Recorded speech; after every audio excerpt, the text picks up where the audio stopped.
Hello good Jobbergs! Welcome once again to my channel. This is Sir Job and welcome to Sir Job TV.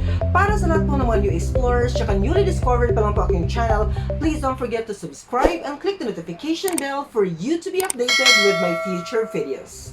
So today is January 24 and it's Sunday pero patuloy pa rin po ang ating vlogging for our daily vlog sa aking YouTube channel. So for this morning, itutour ko po kayo sa aking My Dear Yellow Room. So isa-isahin po natin ang mga portions ng aking yellow room kung saan dito ko po ginagawa ang lahat ng bagay, half of my life, because ang isa po nasa school, pag away po ng school, dito po talaga ako diretso sa aking mismong yellow room. So welcome po Golden Jobbergs sa aking pinakamamahal na yellow room. Tara, pasukin po natin ang aking yellow room. Be excited to watch Golden Jobbergs!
So hello Golden Jobbergs! Welcome po sa aking yellow room. Pasukin po natin ang aking mahiwagang bahay.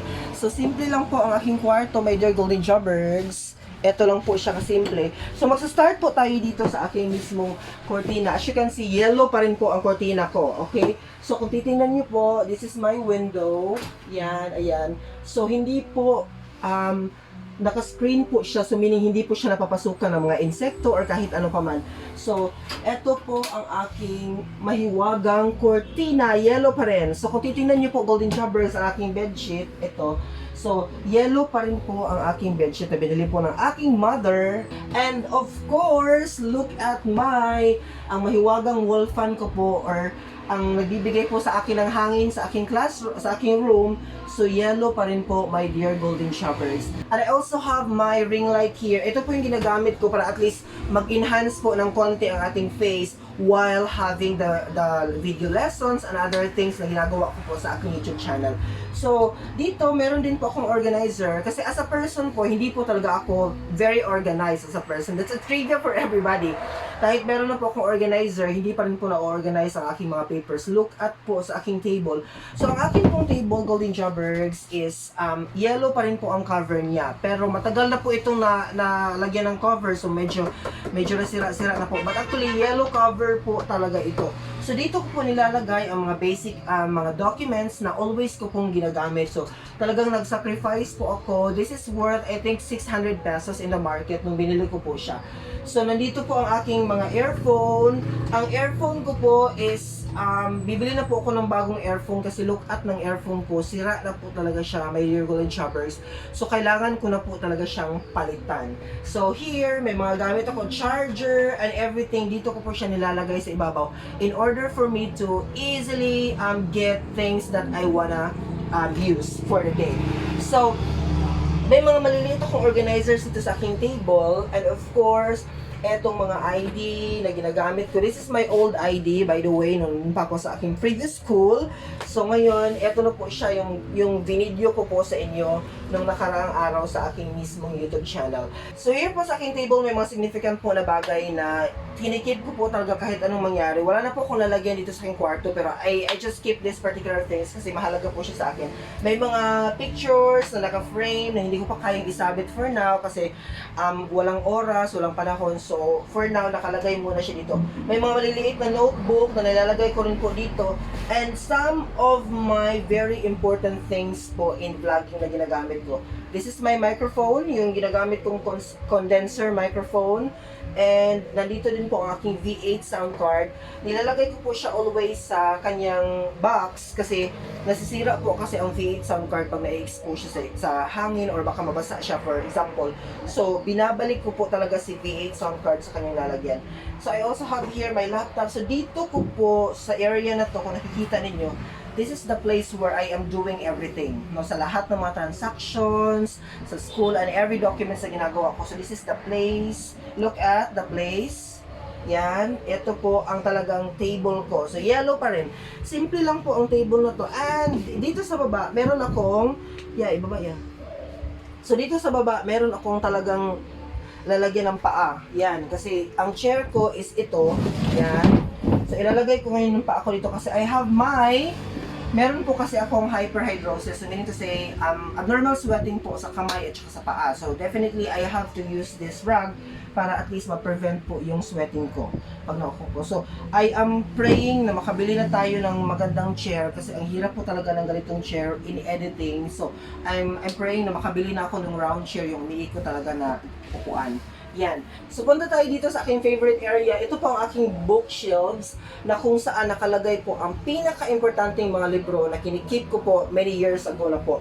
So, as you can see, kung ma-observe ninyo, kung makikita ninyo dyan sa camera, most of the books na nandito talaga is history books because I really love history. I really love reading about history of the Philippines and of course, history from around the world. So, nandito po ang aking mga Bible na sa aking profession as a teacher. So, history majors can relate po pag nakikita niyo po ang mga title ng mga books na ito.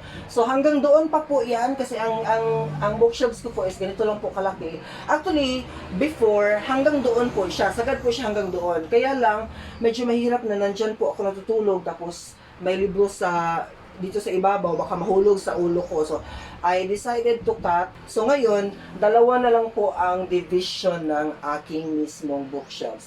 So, dito po sa kabila, nakalagay po yung mga very important documents. Marami po kasi mga ipis, mga cockroaches and everything na pwedeng kainin ang mga documents ko.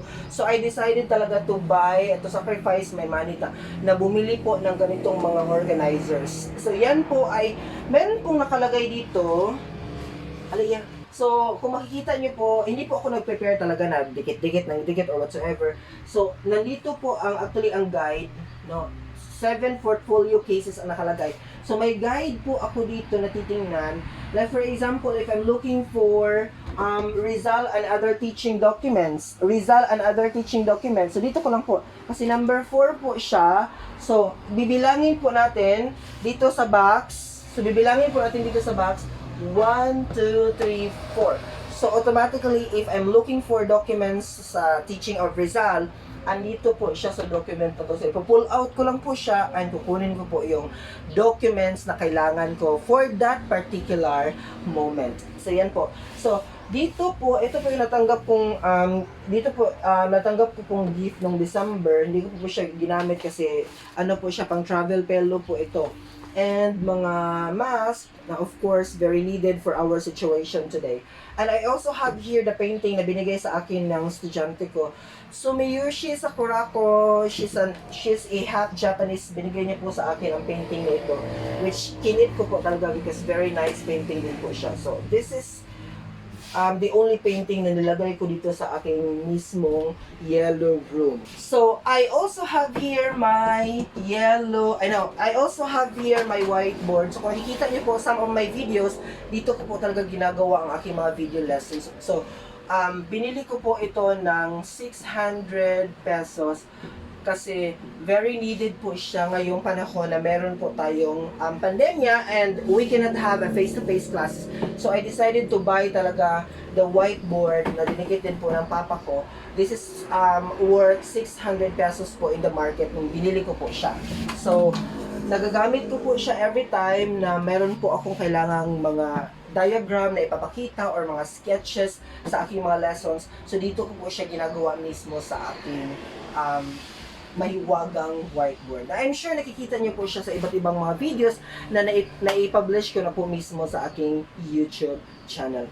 So this is how simple my life. Yung floor po namin, kung makikita niyo po, hindi po siya okay, hindi po siya tiles, hindi po siya cemented as you see. So very simple lang po talaga ang aming bahay. But still, I'm happy because I still have this beautiful room kasi yung iba nga po, wala nga po silang matutuluyan, wala silang matutulugan. So at least I could be able to say na blessed pa rin po ako because I have this wonderful yellow room and I'm thankful to God for this particular opportunity na meron po akong ganitong room. So, eto po ang pinaka-treasure ko po talaga. So, dito ko po halos ginagawa ang lahat ng bagay na gusto kong gawin. So, I'm vlogging this particular morning. Vlinag ko po ang yellow room na ito, not just to boast to everyone or to any plan. So, ginawa ko po ang vlog na ito. Title ko, kung makikita niyo po sa screen ngayon while you are watching the video, this is Law of Inspiration. So, kung meron pong mga nag-vlog na po ng Law of Attraction, sa akin ang po ang version ko is Law of Inspiration. Why? Because for me, I have to see this particular video 5 years from now, what will happen to my room.